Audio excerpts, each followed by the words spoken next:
High everyone, हामी चाहिँ अहिले स्पेसल्ली हेल्थ रिलेटेड चाहिँ पोडकास्ट गरिरहेको छौँ र एकदमै महत्त्वपूर्ण जुन गम्भीर अहिलेको रिसेन्ट सिनारियोमा र यदि हामीले चाहिँ टाइममै हस्पिटल पुग्यौँ र कन्सल्टेन्ट डक्टरसँग भेट्यौँ भने चाहिँ हामी आफ्नो लाइफलाई चाहिँ बचाउन पनि सक्छौँ।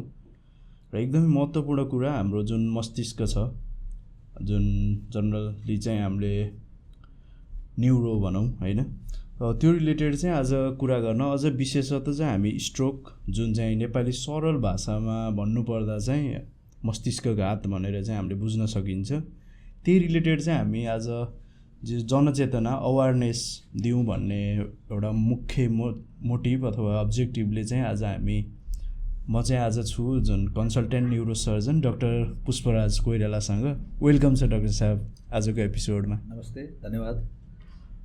डाक्टर साहबलाई चाहिँ हाम्रो टिटक विथ विशालको एपिसोडमा चाहिँ स्वागत छ। डाक्टर साहबको छोटो इन्ट्रोबाट चाहिँ सुरु गर्न चाहेँ। हजुर, म चाहिँ जन्मेको पोखरा मालेपाटन भन्ने ठाउँमा हो। त्यसपछि मेरो पढाइ चाहिँ अमरज्योति स्कुल मालेपाटनमै घर नजिकै थियो। त्यहाँ चाहिँ क्लास 8सम्म पढेर भ्याएपछि मैले 9 र 10 चाहिँ एसएस हर्मन स्कुल रामबजारमा गरेँ।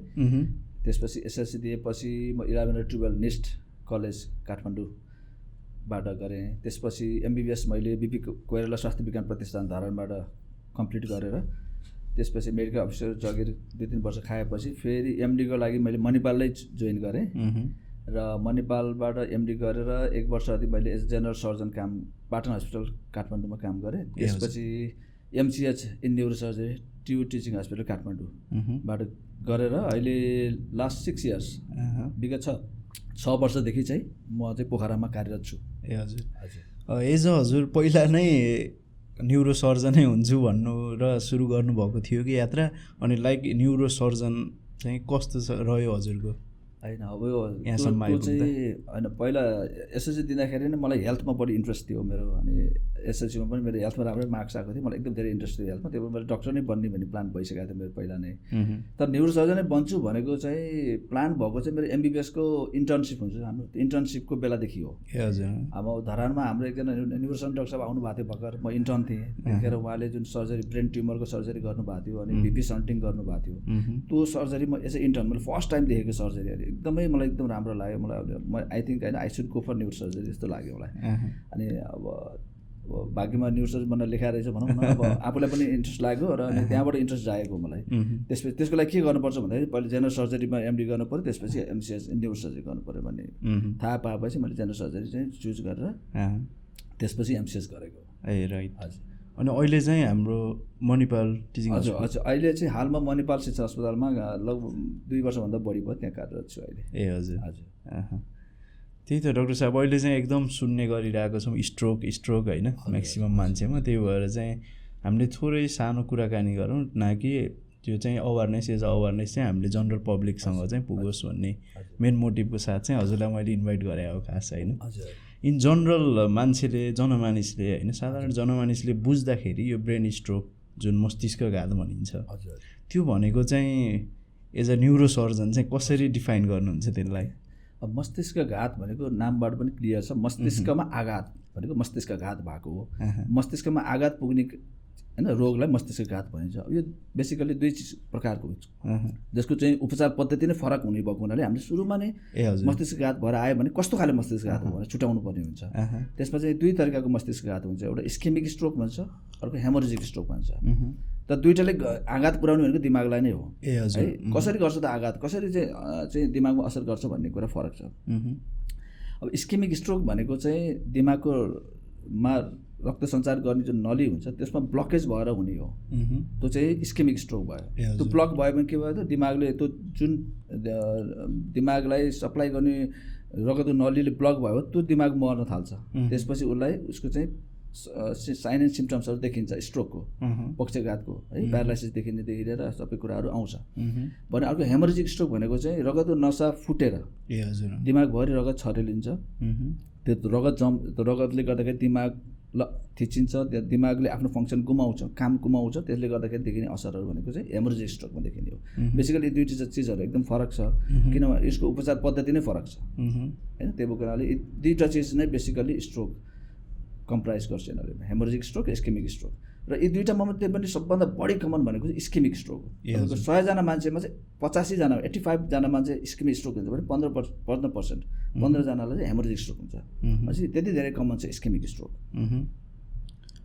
लाइक यसका अब टाइप्सहरू त इस्केमिक र हेमोरेजिक रिलेटेड भइहाल्यो होइन इस्केमिक स्ट्रोकको चाहिँ कारणहरू चाहिँ के कस्ता रहन्छन् खास अब इस्केमिक स्ट्रोकको एकदमै सबभन्दा इम्पोर्टेन्ट कारण भनेको हाई ब्लड प्रेसर है ब्लड प्रेसर एकदम धेरै भयो अनकन्ट्रोल भयो भने त्यसले चाहिँ रगतको नलीमा धेरै थरीको असरहरू चेन्जेसहरू ल्याउन थाल्छ होइन त्यसले गर्दाखेरि के हुन्छ भने ब्लकेज हुने चान्स बढ्दै जान्छ ए हजुर मेन इम्पोर्टेन्ट रिस्क फ्याक्टरको hypertension the most common risk factor भन्छौँ हामी होइन त्यो बाहेक तपाईँको हाई कोलेस्ट्रोल लेभल हाई भयो भने होइन मुटुको चालहरू होइन एट्रियल फिब्रिलेसन भन्छ मुटुको चालहरू एकदम इरेगुलर भयो एकदम फास्ट हार्टबिट भयो भने त्यसले के हुन्छ त मुटुमा रगतको ढिकाहरू जम्छ हो कहिलेकाहीँ त रगतको ढिका उछुट्टिएर दिमागमा पुग्यो भने त नसालाई रगत नलीलाई ब्लक गरिदिन्छ एउटा त्यो समस्या पनि इम्पोर्टेन्ट छ होइन अनि अब एक्सर्साइजहरूको कमी भयो खानपानको असन्तुलन भयो होइन अब मोटोपनहरू भयो यी कुराहरू सबैले गर्दाखेरि स्ट्रोकलाई बढी देखिया छ ओके भनेपछि हाइपरटेन्सन र हजुरको स्ट्रोकको चाहिँ एकदमै कोरिलेटेड नै एकदमै इम्पोर्टेन्ट रिलेसन छ त्यही भएर ब्लड प्रेसर छ भने औषधि सेवन गर्नुपर्छ ब्लड प्रेसरलाई कन्ट्रोल गर्न खोजेर लामो समयसम्म ब्लड प्रेसर कन्ट्रोल गरेन भने चाहिँ इस्केमिक स्ट्रोक होस् हेमोरेजिक होस् दुईटैमा हाइपरटेन्सनको एकदम ठुलो रोल छ लाइक अनि अर्को कुरा चाहिँ हामीले सुन्ने गर्छौँ होइन डायबिटिज भएको बिरामीहरूलाई पनि स्ट्रोकको रिस्क चाहिँ एकदमै छ भनेर कस्तो डायबिटिजमा के हुन्छ भने एकदम सुगर लेभल हाई हुन्छ सुगर लेभल हाई भएपछि के हुन्छ भने त्यसमा एथेरोस्क्लेरोसिसहरूको चेन्जेसहरू हुन्छ भनेको रगतको नलीमा लेउला जसरी होइन कोलेस्ट्रोल डिपोजिसन हुन्छ होइन त्यसले गर्दाखेरि के हुन्छ नली साङ्ग्रो साङ्ग्रो हुँदै गएर रक्त सञ्चार चाहिँ दिमागमा कम हुँदै गएर स्ट्रोक हुनसक्छ त्यो एउटा कुराहरूले गर्दा पनि डायबिटिजमा चाहिँ बढी स्ट्रोक देखिन सक्छ एउटा रिस्क फ्याक्टर इम्पोर्टेन्ट रिस्क फ्याक्टरमा चाहिँ डायबिटिज पनि पर्छ त्यही भएर त्यसको चाहिँ औषधिहरू नियमित रूपमा खानुपर्छ प्रेसरको सुगरको मोटोपनको होइन कोलेस्ट्रोलको लागि हामीले औषधि नियमित औषधि सेवन गर्नुपर्ने हुन्छ त्यस्तै गरेर मान्छेहरूले भनेको सुनिन्छ नि जुन डिस्लिपिडेमिया भनेर कोलेस्ट्रोल हाई कोलेस्ट्रोल भएकोलाई पनि रिस्क छ स्ट्रोकको भनेर हजुर हजुर डिस्लिपिडेमिया त्यसको लागि पनि हामीले कोलेस्ट्रोलको लागि पनि चाहिँ एउटा सर्टन रेन्जमा राख्नुपर्छ है धेरै हाई कोलेस्ट्रोल हुनु पनि राम्रो होइन होइन त्यसको लागि चाहिँ एउटा सर्टन लेभलमा राखेर होइन औषधिहरू बेलबेला चेकअप गर्ने होइन औषधि डोज घटाउने बढाउने गर्नुपर्ने हुन्छ कोलेस्ट्रोल भनेको cholesterol is one of the very important risk factor for stroke है जस्तो डायबिटिज कोलेस्ट्रोल होइन अनि हाइपरटेन्सन यो तिन चारवटा चिज एकदमै इम्पोर्टेन्ट छ लाइक हार्ट डिजिजेसहरू हुन्छ नि म्याक्सिमम् त्यस्तोहरूको चाहिँ रोल कस्तो हुन्छ स्ट्रोकमा चाहिँ हजुर हार्ट डिजिजमा अहिले मैले भने एट्रियल फिब्रिलेसन होइन एकदम मुटुको चाल एकदम गडबड हुने त्यो एउटा very important factor risk factor for stroke होइन त्यस्तै अब कसै मान्छेको यङ मान्छे छ होइन त्यसमा मुटुमा पाल परे हुनसक्छ होइन त्यो पाल परेको मुटुमा पाल भएको मान्छेमा पनि कहिलेकाहीँ स्ट्रोक देखिन सक्छ यङ मान्छेहरूमा त्यो पनि एउटा मुटुको एउटा इम्पोर्टेन्ट स्ट्रोकको लागि एउटा इम्पोर्टेन्ट कारण हुनसक्छ अब यिनीहरू नै हो अब लाइक अनि जनरल मानिसले चाहिँ मेरो प्रेसर चाहिँ ठिक छ मलाई हाइपरटेन्सन छैन मलाई स्ट्रोक चाहिँ हुँदैन भन्ने एउटा जुन छ नि मिथ हो कि के हो त्यसलाई चाहिँ के भन्न चाहनुहुन्छ अनि हाइपरटेन्सन चाहिँ वान अफ एकदम इम्पोर्टेन्ट हो सबभन्दा इम्पोर्टेन्ट चिज नै रिस्क फ्याक्टर नै हाइपरटेन्सन हो तर हाइपरटेन्सन बाहेक अरू पनि धेरै रिस्क फ्याक्टरहरू छन् जसले गर्दाखेरि स्ट्रोक हुनसक्छ होइन त्यही भएर हाइपरटेन्सन छैन अब मलाई स्ट्रोक हुँदैन भन्ने चाहिँ होइन जस्तै हाई कोलेस्ट्रोल भयो भने हाई कोलेस्ट्रोल भयो होइन डायबिटिज हाई सुगर लेभल भयो होइन मोटोपन ओबेसिटी छ फिजिकल एक्टिभिटी छैन होइन यस्तो मान्छेहरू अथवा जेनेटिक फ्याक्टर्सहरू हुनसक्छ होइन त्यस्तो केसहरूले पनि मान्छेलाई स्ट्रोक हुनसक्छ त्यो कुराले ब्लड प्रेसर मात्रै एउटा कारण होइन लाइक ओबिसिटी अब जुन मान्छेको मोटोपना छ होइन मोटोपनाले त विभिन्न समस्याहरू निम्ति आउँछ त्यसको चाहिँ हाम्रो मोटोपना र मस्तिष्क घातसँगको चाहिँ रिलेसन चाहिँ कस्तो रहन्छ भनिहाल्नुभयो हजुर मोटोपन भयो भने स्ट्रोक हुने चान्स झन् धेरै हुन्छ होइन त्यही भएर वेट एक्सर्साइजहरू गर्ने वेट चाहिँ कन्ट्रोल गर्ने very important for stroke prevention भन्छ मैले अनि अहिले रिसेन्ट सिनारियो लाइक प्रेजेन्ट होइन अहिले चाहिँ युथहरूमा पनि एकदम बढ्दो छ नि त स्ट्रोकको रेट होइन के कारणले बढिरहेको छ के भन्न चाहनुहुन्छ अहिलेको स्ट्रोकको लागि रिस्क फ्याक्टरहरूमा एउटा हाइपरटेन्सन भइहाल्यो होइन, इम्पोर्टेन्ट रिस्क फ्याक्टर। अब डायबिटिज भयो, एउटा ओबेसिटी भयो, एउटा चाहिँ मेन्टल स्ट्रेसहरू भइरहेको छ मान्छेहरूमा, त्यो एउटा भयो होइन। अर्को चाहिँ भेरी इम्पोर्टेन्ट भनेको एल्कोहल र सिगरेट स्मोकिङ। अब एल्कोहल भन्दा पनि अझ सिगरेट स्मोकिङ एकदम धेरै चाहिँ रिलेसन छ होइन। अब एल्कोहल पनि एकदम अत्याधिक मात्रामा एल्कोहल इन्टेक गर्छ भने पनि उसलाई पनि स्ट्रोकको जोखिम बढ्छ। त्यस्तै अब ड्रग लागु औषध सेवन जस्तै अब कोकिनहरू भयो, एम्फिटामिन्सहरू, यस्तो खाने मान्छेहरू, यङ मान्छेहरूमा पनि स्ट्रोकको रिस्क धेरै हाई देखिएको छ। त्यही भएर यङ एडल्टमा पनि कहिलेकाहीँ स्ट्रोक हुनसक्छ यस्तो यस्तो कन्डिसनहरू भयो भने है। यो ओल्ड मान्छेमा मात्रै होइन, यङ मान्छेमा पनि देखिरहेछ आज। यसको पछाडिको कारण भनेको यही हो, मैले भने फिजिकल इनएक्टिभिटी बढिरहेछ, मोटो पनि बढिरहेछ होइन, रक्सी रोड खाने बढिरहेछ, त्यो कारणले गर्दा बढिरहेछ स्ट्रोक। स्ट्रोक भएमा चाहिँ साइन एन्ड सिम्टम्सहरू देख्न सकिन्छ, के कस्ता चाहिँ लक्षणहरू देख्न सकिन्छ? अब यस्तो छ, स्ट्रोक भइहाल्यो भने त्यसलाई चाहिँ त्यो दिमाग जुन छ नि, स्ट्रोक हुनु भनेको दिमाग मर्नु हो, रक्त सञ्चार नभएर होइन। अब मैले तपाईँलाई यसमा चाहिँ जोड दिन किन खोजिरहेको छु भने टाइम इज ब्रेन भन्छौँ हामी होइन। टाइम इज ब्रेन किन भनेको भन्दाखेरि टाइम तपाईँको 1 मिनटमा तपाईँको 20 लाख न्युरोन्सहरू चाहिँ डेथ हुन्छ क्या, यदि रक्त सञ्चार भएन भने होइन। त्यही भएर त्यति इम्पोर्टेन्ट छ कि टाइमको कुरा। त्यही भएको हुनाले मान्छेलाई साइन एन्ड सिम्टम देखियो, लक्षणहरू देखियो स्ट्रोक सम्बन्धी भयो भने र मान्छेलाई जनचेतना भयो भने थाहा भए पो मान्छे हस्पिटल जान्छ, थाहा छैन भने त मान्छे हस्पिटल जाँदैन। अब आफै ठिक होला, अब 1 घन्टा 2-3 घन्टापछि हेरौँ हात चलेन, हात दुलो भयो होइन, अब 2-3 घन्टासम्म अब 2 दिनपछि ठिक होला भनेर कुरेर बस्छ नि त मान्छेलाई। थाहा छैन भने त उसलाई जब स्ट्रोकको बारेमा थाहा छ भने, टाइमको बारेमा थाहा छ भने त ऊ हुने बित्तिकै लक्षण देखिने बित्तिकै ऊ हस्पिटल दौडिहाल्छ नि, अथवा हस्पिटललाई फोन गरेर होइन एम्बुलेन्स बोलाइहाल्छ नि त होइन। त्यही भएर टाइम इज ब्रेन भनेको कारण त हो। र अब लक्षणहरू के हुन्छन् भनेर एकदमै इम्पोर्टेन्ट कुरा हो होइन। यसको लागि चाहिँ एउटा एक्रोनिम बनाइएको छ होइन, एउटा सर्ट फर्म बनाइएको छ, बी फास्ट।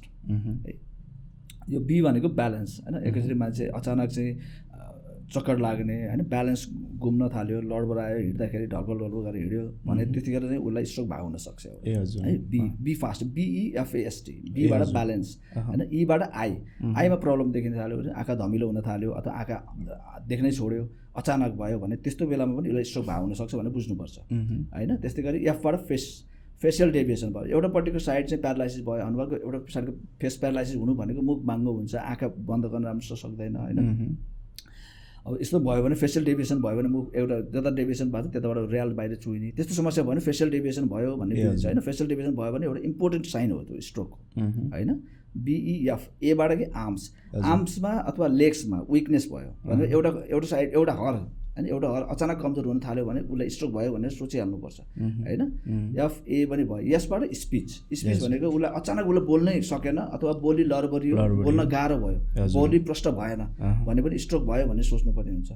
FAST भनेको टाइम इज ब्रेन। अहिले मैले भनिहालेँ टाइम यति इम्पोर्टेन्ट छ, त्यसको लागि चाहिँ हाम्रो त्यो भयो भने यी लक्षणहरू देखियो भने तुरन्त हस्पिटल जानेलाई ढिलो नगरिकन हस्पिटल गइहाल्नुपर्छ भन्ने हुन्छ होइन। त्यो बी फास्ट भने त्यो इम्पोर्टेन्ट कुरा हो।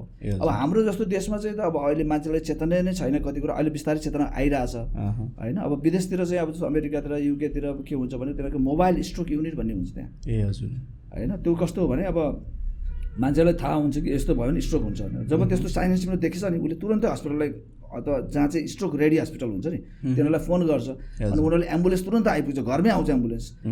त्यो मोबाइल स्ट्रोक युनिटको एम्बुलेन्स कस्तो हुन्छ भन्नुहुन्छ भने तपाईँको भित्र नै सिटी स्क्यान हुन्छ, एम्बुलेन्स भित्रै सिटी स्क्यान हुन्छ, एम्बुलेन्स भित्रै सिटी स्क्यान गरेर हामी डायग्नोज गरेर उसलाई तुरन्त दिनुपर्ने औषधि दिएर, रगत फटाल्ने औषधिहरू हुन्छ त्यो दिएर त्यो बाटो खुलाइदिने काम हुन्छ। कति इफेक्टिभ छ त्यहाँनिर त्यो, तर त्यो सर्टेन टाइम फ्रेममा हुनुपर्छ। अहिले हामी कुरा गरौँ होला पछि आउला होइन होइन। अब त्यो गरेर त्यस्तो चाहिँ त्यतिसम्म एडभान्स र त्यतिसम्म इम्पोर्टेन्स दिन्छ कि मान्छेलाई टाइमलाई इम्पोर्टेन्स दिन्छ कि आफ्टर स्ट्रोक। हजुर यो चाहिँ एकदमै इम्पोर्टेन्ट हो होइन। Prevention is better than cure भन्ने हाम्रो छ, हुनै नदिनु भन्ने इम्पोर्टेन्ट भयो। भइसकेपछि पनि त्यसलाई सकेसम्म छिटो गरौँ होइन भन्ने चाहिँ मा चाहिँ उनीहरूको एकदम राम्रो देखाएको छ। त्यसपछि हाम्रो नेपालमा पनि बिस्तारै यसमा चाहिँ जनचेतना जागिरहेछ, मान्छेहरूलाई थाहा हुँदै गइरहेछ, त्यो चाहिँ राम्रो कुरा हो। ओके, जुन बी फास्ट भन्ने सुनिराखिएको थियो होइन, न्युरो सर्जरीको मेन नै थिम जस्तै नै भनौँ होइन, लाइक त्यो त भयो कि अब मोस्ट इम्पोर्टेन्ट पार्ट जस्तो लाग्छ कि मलाई, छिटो त छ होइन, छिटो नै गर्नुपर्छ, जनरल मानिसलाई थाहा छ त्यो। त्यस्तो साइन एन्ड सिम्टम्स जुन हजुरले भन्नुभयो नि, त्यो साइन एन्ड सिम्टम्स देखेको चाहिँ कति समयभित्र चाहिँ हामी पुग्न जरुरी छ हस्पिटल? एकदम राम्रो क्वेसन होइन। जति सक्यो छिटो जति छिटो हामी हस्पिटल गयौँ, जति छिटो हामीले चाहिँ त्यो क्लट हुन्छ नि, ढिका जमेकोलाई फटाएर बाटो खुला गरिदियौँ नि, ब्लक भयो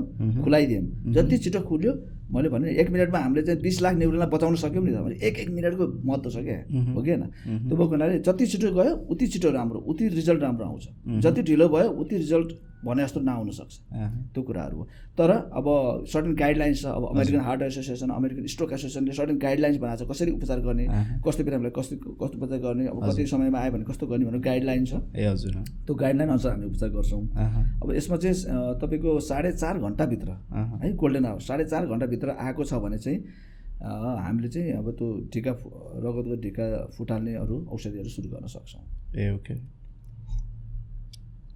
जुन जो 4.5 घन्टाभित्र चाहिँ हामीले हस्पिटल पुऱ्याइसक्नु पर्छ जतिसक्दो छिटो जानु पऱ्यो अब 4.5 घन्टाभित्र गयो भने अझ बेटर 4.5 घन्टा पुऱ्याउने मात्रै कुरा होइन फेरि 4.5 घन्टाभित्रमा पुगेर हजुर उसलाई बेसिक वर्कअप धेरै वर्कअप गरेर टाइम वेस्ट गर्ने होइन मिनिमम वर्कअप के गर्नुपर्छ गर्ने औषधि चाहिने जस्तो लाग्यो भने दिइहाल्ने औषधि थ्रोम्बोलाइसिस ड्रगहरू भन्छ जस्तो एल्टिप्लेज र टेनिक्टिप्लेज दुईवटा एकदम इम्पोर्टेन्ट ड्रगहरू ए हजुर एल्टिप्लेज टेनिक्टिप्लेज यी दुईवटा औषधिहरू छन् होइन नेपाल सरकारले अहिले के राम्रो गरिदिएको छ भने चाहिँ एल्टिप्लेज भन्ने औषधि चाहिँ फ्रीमा छ सर्टेन हस्पिटलमा है स्ट्रोक डेडिकेटेड हस्पिटलहरूमा एल्टिप्लेज औषधि निःशुल्क छ है अब त्यो चाहिँ तपाईँको औषधि फेरि सामान्य औषधि एकदम महँगो औषधि हो 70,000 जति पर्छ एउटा औषधि एकचोटि दिएको 70,000 पर्छ होइन हो त्यो औषधि टाइममा दिन सकियो भने चाहिँ त्यो स्ट्रोक भएको टाइमदेखि औषधि पाएको टाइम भनेको 4.5 घन्टा हस्पिटल पुऱ्याएको टाइम होइन त्यो हस्पिटल पुऱ्याउँदाखेरि हामीले सर्टेन चिजहरू बेसिक चिज इन्भेस्टिगेट गर्छौँ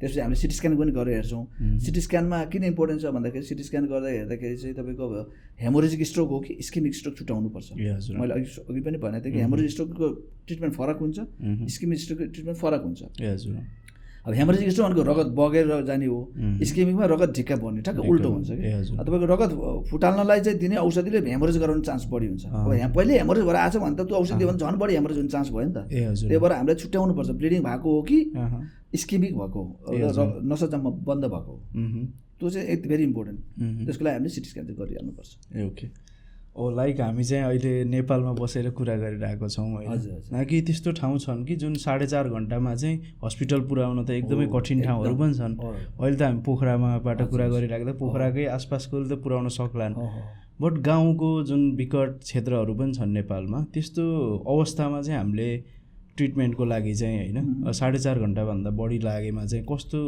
तरिकाले चाहिँ त्यसको लागि चाहिँ ट्रिटमेन्टको लागि चाहिँ अगाडि एकदम राम्रो क्वेसन सोध्नुभयो होइन यो पोखरामा आउने बिरामीहरू प्रायः जस्तो भनेको मुस्ताङको होइन अब बेनी बागलुङदेखि पर्वत होइन त्यसपछि लमजुङ तनहु यही वरिपरि एरियाकै आउनुहुन्छ होइन अब 4.5 घन्टामा भित्र आउन गाह्रो भन्ने हुनसक्छ होइन आउन अरू कतिलाई त अब यस्तो छ कि ठाउँ मात्रै हेर्नु भन्दा पनि मान्छेले जनचेतनाको स्तर पनि हेर्नुपर्ने रहेछ जस्तो तपाईँलाई म इक्जाम्पल दिन्छु होइन हाम्रो मणिपालमै बिरामी आउँदाखेरि त्यो मणिपालमा त बाहिरै छ घर स्ट्रोक भएको थाहा भयो तर उहाँले स्ट्रोकको बारेमा थाहै छैन क्या त्यसपछि अब बिस्तारै ठिक होला भन्दै होइन केही घन्टा कुर्नु भयो अलिक ढिलो भएपछि आउनुभयो भने कोही मान्छे यस्ता पनि छन् अब बागलुङमा स्ट्रोक भएको तर हस्पिटलमा मणिपालमा उहाँ 1.5-2 घन्टामा मणिपाल आइपुग्नु भयो क्या किनभने उहाँलाई स्ट्रोकको बारेमा आइडिया रहेछ उहाँ तुरन्त आइहाल्नु भयो distance is not a only problem के मान्छेको अवेरनेस इज भेरी इम्पोर्टेन्ट होइन त्यो इम्पोर्टेन्ट कुरा भयो ल कहिलेकाहीँ मान्छे अवेर हुँदै पनि अब त्यो विकट गाउँबाट आउन गाह्रो हुनसक्छ 4.5 घन्टाभित्र है तर यो पहिलाको गाइडलाइन भन्दा अहिले नयाँ गाइडलाइन आएको छ 2026 को जुन AHA guideline American Heart Association American Stroke एसोसिएसनले निकालेको अहिले नयाँ 2026 को लेटेस्ट गाइडलाइनले के भन्छ भन्दा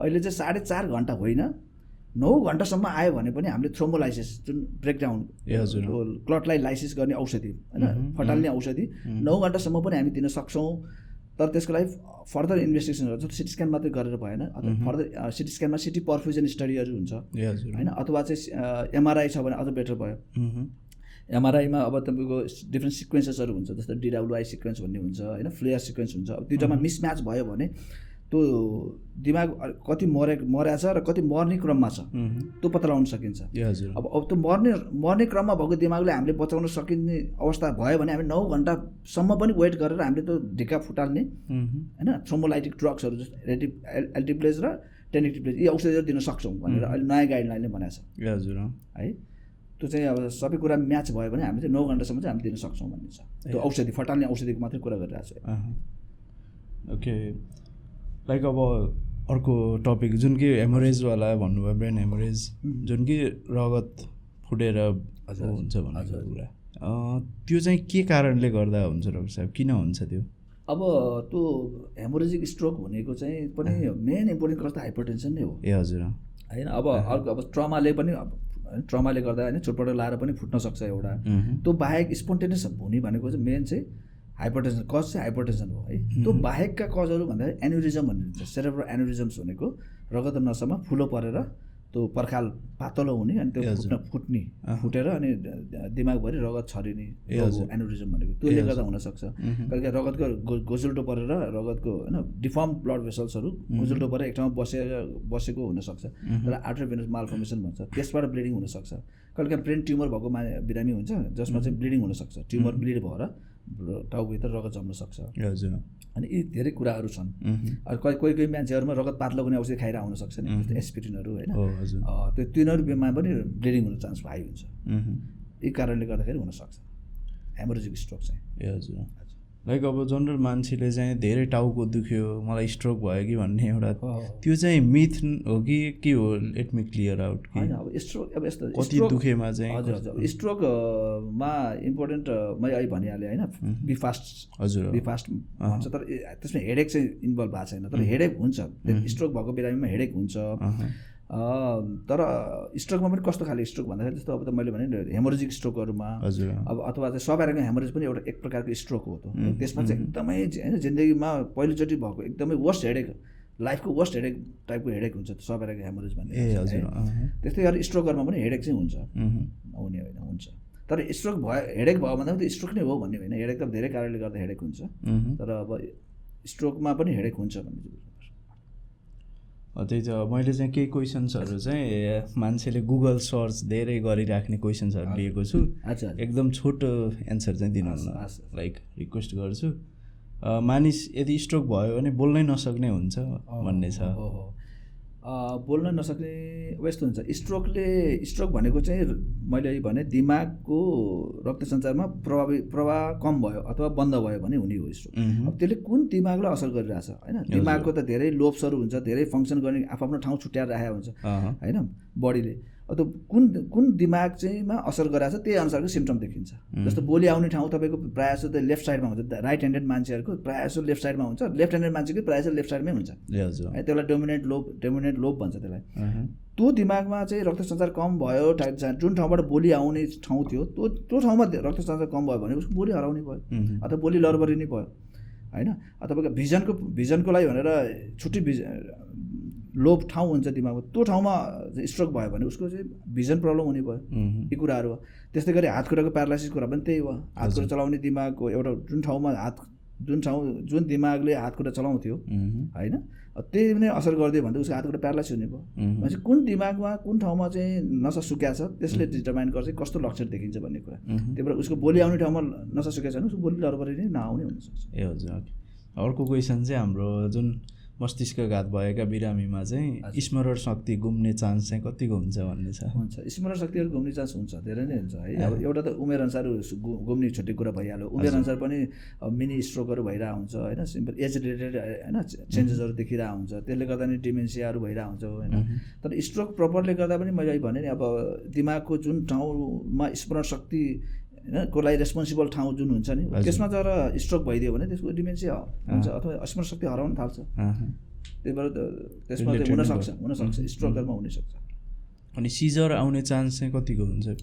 अब सिजर आउने चान्स हुनसक्छ, नहुने होइन, हुनसक्छ, तर त्यस्तो धेरै कमनली देखिँदैन। अब आउन सक्छ भनेर हामीले औषधि चलाउनु चाहिँ पर्दैन, त्यो रिकमेन्ड गरेको छैन है। सिजर आउन सक्छ भविष्यमा भनेर सुरुमै औषधि चलाउने होइन कि आएपछि हामी औषधि चलाउँछौँ, आउनुभन्दा अगाडि हामी औषधि चलाउँदैनौँ, तर सिजर आउन सक्छ।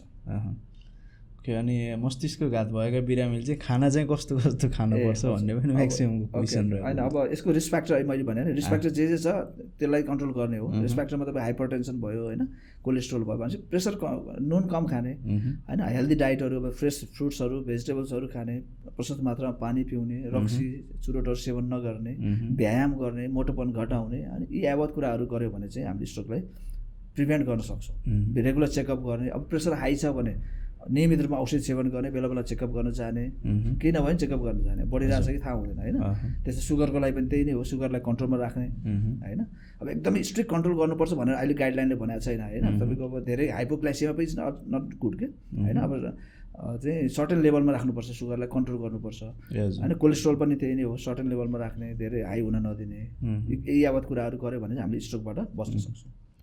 ओके, अर्को चाहिँ रहेको छ स्ट्रोक भइसकेपछि चाहिँ मान्छेलाई रिकभरी भएर चाहिँ कति टाइमपछि चाहिँ हिँड्न सक्ने हुन्छ र ऊ बिरामी भन्ने छ। ओके अब स्ट्रोकमा यस्तो छ, अब स्ट्रोक हुँदैमा सबैले प्यारालाइसिस हुन्छ भन्ने छैन है, एउटा जान्नुपर्ने कुरा। स्ट्रोक र प्यारालाइसिस फरक चिज हो। ए हजुर। अब अहिलेको रिसेन्ट गाइडलाइनले के भन्छ भने स्ट्रोक भएर आयो हाम्रो हस्पिटल भर्ना पऱ्यो होइन। अब हामीले चाहिँ अब औषधिहरू चलायौँ, त्यसको 24 घन्टासम्म उसलाई एकदम थेरापी सुरु गरिहाल्ने होइन, एटलिस्ट 24 घन्टासम्म थेरापी नगराउनु नै भनेको छ अहिले गाइडलाइन। त्यसपछि बिस्तारै भोलिपल्ट पछिपल्ट 48 आवर्सपछि होइन पछि बिस्तारै मोबिलाइजेसन चाहिँ गर्नुपर्छ। मोबिलाइजेसन गर्ने फिजियोथेरापीको एकदमै ठुलो रोल छ। एउटा म तपाईँलाई अहिले कुरा चलिहाल्यो भनिहाल्नु, स्ट्रोक भनेको एउटा चाहिँ मल्टिडिसिप्लिनरी एउटा टिमले गर्ने चिज हो क्या, बुझ्नु भएन। टिम भनेको कस्तो किन स्ट्रोक भने स्ट्रोक एकजना म न्युरोसर्जनले मात्रै गर्ने होइन नि त होइन। स्ट्रोकमा टिम चाहिन्छ। टिममा तपाईँको एउटा नर्सेसदेखि लिएर प्यारामेडिक्सदेखि लिएर मोबाइल स्ट्रोक युनिट मैले भने नि, स्ट्रोकसँग रिलेटेड तालिम प्राप्त होइन नर्सहरू होइन, अब अनि प्यारामेडिक्सहरू, इमर्जेन्सी स्टाफ्सहरू होइन, इमर्जेन्सीको मेडिकल अफिसर डक्टर साहबहरू होइन, त्यस्तै गरेर रेडियोलोजिस्टहरू होइन। रेडियोलोजिस्टको पनि उनीहरूले स्ट्रोक भएको थाहा पाउनु पऱ्यो नि त सुरुमै होइन। उनीहरूले उहाँसँग समन्वय गर्नु पऱ्यो। यो त मैले टाइम इज ब्रेन भनेको छ अनि स्ट्रोक आएछ, एपेन्डिक्स आएर भोलिपल्ट अपरेसन गरे जस्तो होइन नि त स्ट्रोक भनेको। Every minute counts. तपाईँको कुरा बिरामी आउने हस्पिटलमा ल्यान्ड गर्ने बित्तिकै सब एक्टिभेट हुनुपर्छ, पुरै टिम एक्टिभेट हुनुपर्छ, तब बल्ल हामीले छिटो सेवा दिन सक्छौँ होइन। त्यो भएको हुनाले चाहिँ आएको 1 घन्टाभित्रमा चाहिँ उसले औषधि पाइसक्नु पऱ्यो क्या होइन। किन ऊ पेसेन्ट त्यसै त ढिलो आइसकेको छ, त्यसमा अझै हामीले ढिलो गरिदियो भने त उसको त कति न्युरोन ड्यामेज भइसकेको छ, उसले लाइफ लङ प्यारालाइसिस भएर कति दुःख पाउँछ होइन। त्यो सोचेर पुरै टिम एक्टिभेट हुनुपर्छ। रेडियोलोजिस्टको टिम भयो, हामी न्युरो सर्जन र न्युरोलोजिस्टको टिम भयो। त्यसपछि आएर हामी अब सर्जरी गर्नु पऱ्यो भने हामी न्युरो सर्जनले गरेर सर्जरी पनि गर्नु पऱ्यो होइन। त्यसपछिको सर्जरी पछिको जुन डेफिसिटहरू हुन्छ त्यसको रिहेबिलिटेसनको कुराहरू, फिजियोथेरापिस्टको कुराहरू आउँछ, लङ टर्म थेरापीहरू गर्नु पऱ्यो, स्पिच थेरापिस्टको कुरा आउँछ। एज होल पुरै टिम चाहिन्छ होइन। त्यही भएर स्ट्रोक डेडिकेटेड हस्पिटलमा लानुपर्छ भनेको कारण त हो। अब जान त सबैले जाने हुन्छ, तर पुरै टिम भएन भने चाहिँ एकजनाले मात्रै गर्न खोजेर केही पनि हुँदैन नि त, हो कि होइन। त्यही भएर एउटा स्ट्रोक डेडिकेटेड हस्पिटलमा लानुपर्छ नजिकैको भन्ने चाहिँ यसको कन्सेप्ट छ। ओके, अनि यो रिपिटेडली हुने चान्स चाहिँ कतिको हुन्छ डाक्टर साहब? हो, एउटा स्ट्रोकको रिस्क फ्याक्टर भनेको चाहिँ प्रिभियस स्ट्रोक, पहिला स्ट्रोक भइसकेको छ भने फेरि स्ट्रोक हुने चान्स हाई हुन्छ। ए हजुर। त्यसको लागि चाहिँ त्यही भएर त्यो रिस्क फ्याक्टरहरूलाई कन्ट्रोल गर्ने, बेला चेकअप गर्ने होइन। अहिले मैले भनेको कुराहरू रिस्क फ्याक्टरलाई घटाउँदै जाने, त्यही नै हो। जुन अघि पनि भनिसक्नु भयो, जुन मान्छेले धेरै सर्च पनि गर्ने क्वेसन रहेछ, जुन स्ट्रोक र प्यारालाइसिस एउटै हो भन्ने क्वेसन छ। हजुर होइन, यस्तो स्ट्रोक र प्यारालाइसिस एउटै भइरह होइन। स्ट्रोक भनेको एउटा रोग हो, प्यारालाइसिस एउटा सिम्पटम हो, लक्षण हो है। अब स्ट्रोकमा चाहिँ के हुन्छ भने अब मैले भने नि बी फास्ट भने नि होइन, सबै प्यारालाइसिस पनि हुन्छ, बोलिलदेखि लिएर सबै कुराहरू, टाउको दुख्ने यो कुरा हुन्छ भने प्यारालाइसिसको कारण स्ट्रोक मात्र होइन, प्यारालाइसिस धेरै कारणले हुन्छ नि। तपाईँको मेरुदण्डमा चोट लाग्यो, स्पाइनल कर्डमा इन्जुरी भयो, उसको त हात खुट्टा चल्ने भएन, दुइटै खुट्टा नचल्ने अथवा दुइटा हात दुइटा खुट्टै नचल्ने हुन्छ स्पाइनल कर्ड इन्जुरी भयो भने। त्यस्तै अरू पनि अरू धेरै रोगहरू छन्, जस्तै मल्टिपल स्क्लेरोसिस भयो, ट्रान्सप्लान्ट माइलाइटिस भयो, यो अरू रोगहरू छन् होइन। तिनीहरूमा भने प्यारालाइसिस हुन्छ, तर त्यो सबै स्ट्रोक होइन नि त।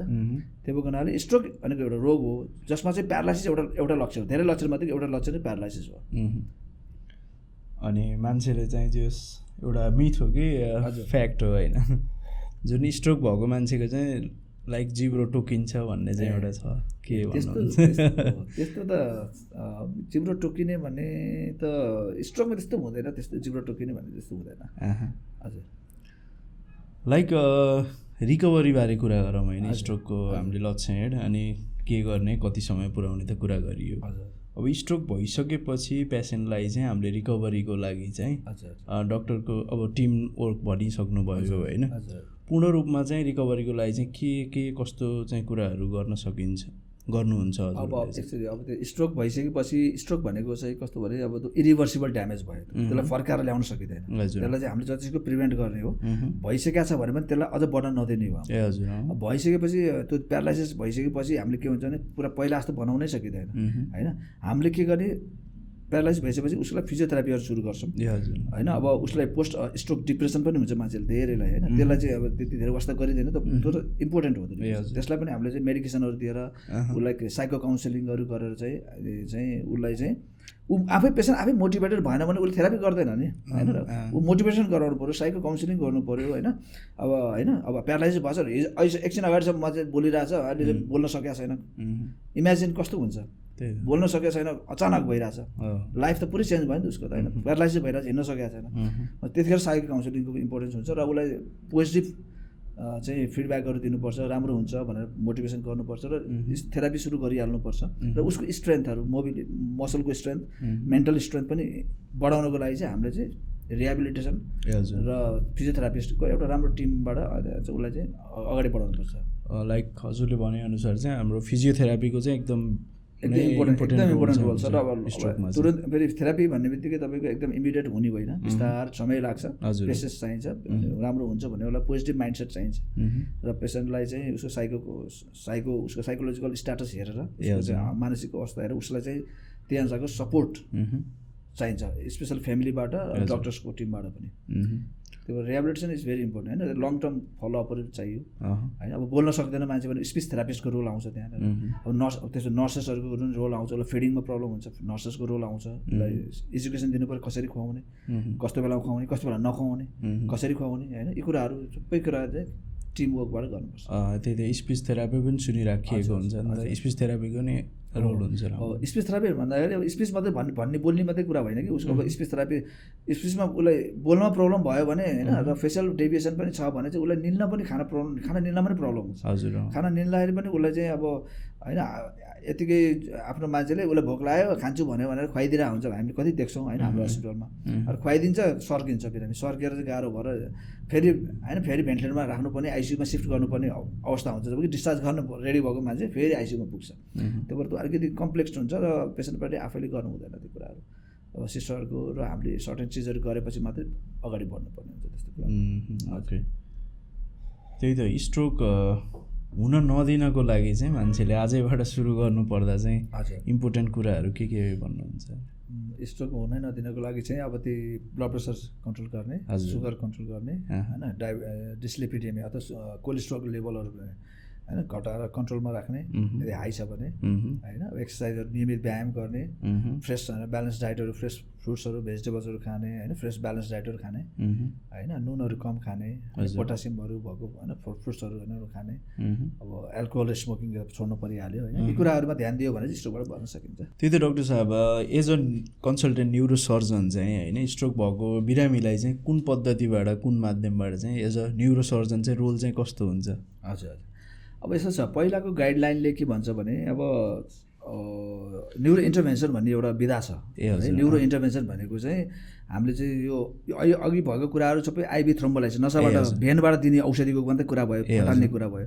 अब बिरामी आयो ढिलो आयो अब होइन, अथवा चाहिँ थ्रोम्बोलाइसिस गर्यो त्यो सक्सेस भएन भने चाहिँ के गर्ने त अब पर्दैन होइन। तर 24 घन्टा बिदा छैन, बितेको छैन 24 घन्टा भने हामी चाहिँ न्युरो इन्टरभेन्सनको फेसिलिटी छ हाम्रो हस्पिटलमा भने हामीले तुरन्त बिरामीलाई के गर्छौँ त क्याथ ल्याबमा लान्छौँ। क्याथ ल्याबमा लगेर हामीले चाहिँ के गर्छौँ, त्यो तार छिराएर हामी यहाँ फिमोरल आर्टरीबाट मसिनो तार छिराएर तारहरू कहाँबाट मुटुमा पुग्छ, मुटुबाट हामी चाहिँ रगतको क्यारोटिड आर्टरी हुँदै ब्रेनमा पुग्छ होइन। ब्रेनमा पुगेर जहाँनिर ब्लक भएको छ नि त्यो डिएसए गरेर हेर्छौँ हामी। डिएसए भनेको डिजिटल सब्ट्राक्सन एन्जियोग्राफी भनेको क्याथ ल्याबमा हामीले गर्ने एउटा चाहिँ इमेजिङ स्टडी हो होइन। डिएसए गरेर हेर्छौँ, डिएसएमा कहाँनिर ब्लक भएको देखिन्छ। त्यसपछि हामीले त्यो ब्लक भएको ढिका रगतको ढिकाले ब्लक गरे हुन्छ भने त्यसलाई चाहिँ हामी थुतेर तानेर निकाल्छौँ। थुतेर तान्ने दुईवटा प्रविधि छ अब नेपालमा, एउटा सक्सन सक्सन गर्ने, सक्सन मसिनले हामी सक्सन गरेर त्यो क्लटलाई तान्न सक्छौँ, थुत्न सक्छौँ। अर्को स्टन्ट रिट्रिभर भन्ने हुन्छ, एउटा जाली जस्तो हुन्छ, जाली जस्तोले चाहिँ हामीले चाहिँ त्यो क्लटमा छिराउँछौँ अनि क्लटलाई तानेर ल्याउँछौँ त्यो स्टन्ट रिट्रिभर मार्फत। त्यो तरिकाले हामीले चाहिँ अब चाहिँ त्यो बन्द भएको जो रगत नसा चाहिँ खुलाउन सक्छौँ। यो चाहिँ न्युरो इन्टरभेन्सनिस्टले गर्नुहुन्छ।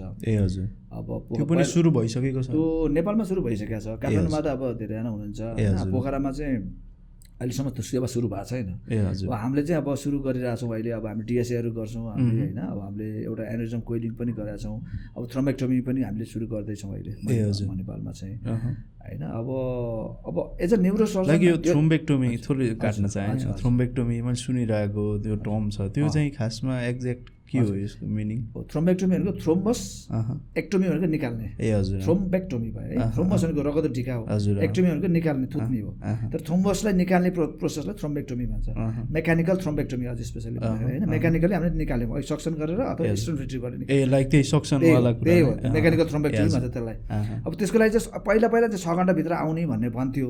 अहिले रिसेन्ट गाइडलाइनले के भन्छ 24 घन्टाभित्रमा आएकोलाई पनि गर्न मिल्छ, तर सर्टेन सबै बेला मिल्दैन, सर्टेन मान्छेलाई मात्रै मिल्छ होइन। अब त्यो सर्टेन क्राइटेरियाहरू बनाइदिएछ, एस्पेक्ट स्कोरदेखि लिएर होइन, उसको चाहिँ एमआरएस स्कोरहरू अलिक कम्प्लिकेटेड छ, सबै कुराहरू जनरल पब्लिक नबुझ्नु सक्छ, त्यही भएर मैले भनेन। तर 24 घन्टाभित्रमा आएको छ र हाम्रो दिमाग मरिसक्यो त मरिसक्यो।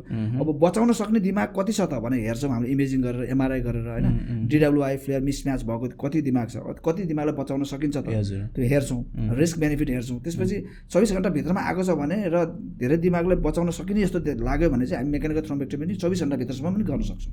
अहिले रिसेन्ट गाइडलाइनले त्यो भनेको छ, बुझ्नु भएन? ओके, त्यो कुरा हो। अनि अर्को न्युरोसर्जनको रोल तपाईँले सोधिहाल्नु भयो। न्युरोसर्जनको रोल अर्को केमा हुन्छ भने तपाईँको अब इस्केमिक दिमाग रगतको नसा ब्लक भयो र पुरै दिमाग एकदम मरिसकेको छ, पेसेन्ट ढिलो आयो मरिसकेको छ, अनि त्यस्तोमा थ्रोम्बोलाइसिस पनि गर्न मिल्दैन होइन, किनभने थ्रोम्बोलाइसिस गऱ्यो भने फेरि ब्लिडिङको रिस्क पनि हुन्छ नि त, अनि गरेर फाइदा पनि हुँदैन फेरि, त्यो भएर त्यसको रोलै भएन। अब त्यो दिमाग मरिसकेको दिमाग पनि बिस्तारै सुन्निन थाल्छ, दिमाग सुन्निन थालेपछि के हुन्छ त, दिमाग त हड्डीले छोप्या हुन्छ ब्रेन त होइन, अब त्यो त हड्डी त बढ्दैन नि त, त्यही भएर भित्रको प्रेसर बढ्न थाल्छ, अब इन्ट्राक्रेनियल प्रेसर हाई हुन थाल्छ, त्यो भएपछि के हुन्छ ब्रेन हर्नेसन हुन थाल्छ, अनि ब्रेनको तुरन्तै डेथ हुनसक्छ।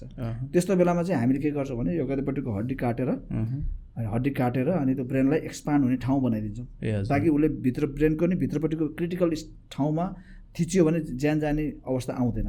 त्यो चाहिँ ब्रेन हड्डी निकालिदिएपछि के हुन्छ त, ब्रेन एक्सपान्ड हुने ठाउँ पाउँछ, त्यसपछि उसको डेथ हामीले प्रिभेन्ट गर्न सक्छौँ। पछि हामी अब 1.5 महिना 3 महिनापछि त्यो हड्डी फेरि पछि दिमाग स्वेलिङ घट्दै गएपछि फेरि हड्डी फेरि राखिदिन सक्छौँ। त्यसमा चाहिँ हाम्रो न्युरोसर्जनको रोल त्यसरी पनि आउँछ। न्युरो इन्टरभेन्सन न्युरोसर्जन पनि गर्न सक्नुहुन्छ, रेडियोलोजिस्टले पनि इन्टरभेन्सनको होइन पढेर ट्रेनिङ गरेर आएर गर्नुभएको छ नेपालमा चाहिँ। ए हजुर। अहिले हामीले चाहिँ मणिपालमा चाहिँ सुरु गर्दैछौँ। अब मणिपालले पनि अब सम्भवतः 1-2 वर्षमा अब नयाँ क्याथ ल्याब बनाएर न्युरो इन्टरभेन्सन सेवा सुरु गर्ने भनेको छ। ए हजुर। अब त्यो हामी आशावादी छौँ त्यहाँ सुरु होला बिस्तारै। अब त्यसले गर्दाखेरि हाम्रो यो पोखरा गण्डकी प्रदेशका मान्छेहरूले समयमै एकदम उचित उपचार पाउँछन् भन्ने हामीलाई आश छ। ओके, सर्ट एन्ड स्विट नै गरौँ भनेर आज चाहिँ अब स्ट्रोक यो आज हाम्रो एपिसोड हेरेर बस्नुहुने जनरल पब्लिकलाई चाहिँ एट लास्ट चाहिँ के भन्न चाहनुहुन्छ? सर्ट यसमा चाहिँ मेन इम्पोर्टेन्ट स्ट्रोकको लागि मेन इम्पोर्टेन्ट भनेको पब्लिक अवेरनेस नै हो होइन। त्यही भएको हुनाले अब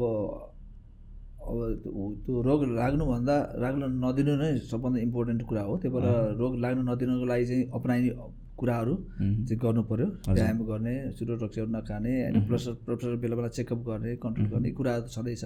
र कदम कदा चाहिँ स्ट्रोक भइहाल्यो भने जुन साइन सिम्टम्स देखिन्छ त्यो देखिने बित्तिकै नजिकैको स्ट्रोक रेडी हस्पिटल हजुर त्यहाँ गएर तुरन्त डक्टरसँग परामर्श लिइहाल्ने र त्यहाँ उपचार अगाडि बढाइहाल्ने गर्नुपर्छ। अब पब्लिक अवेरनेसलाई नै मैले महत्त्व दिन्छु अहिले चाहिँ। Okay, thanks for your time. Short and sweet भयो। मोर टपिक होइन, अरू धेरै टपिक छन् त्यसमा पनि कुरा गर्नेछौँ like. Okay, thank you so much for your time. हस्, थ्याङ्क यू, धन्यवाद।